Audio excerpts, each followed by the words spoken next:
छत्रपति शिवाजी महाराजांचा लोकशाही के सम्मान में, लोकशाही के सम्मान में। अरे ईवीएम हटाओ, अरे ईवीएम हटाओ, अरे ईवीएम हटाओ।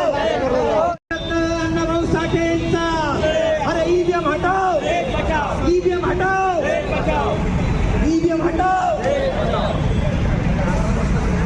या राज्यातलं जे देशातलं जे RSS आहे, राष्ट्रीय स्वयंसेवक संघ आणि भारतीय जनता पार्टीनं आमच्या ईव्हीएम मशीनद्वारे आमच्या मतामध्ये हेराफेरी करून या ठिकाणी भारतीय जनता पार्टीचं सरकार आणलेलं आहे।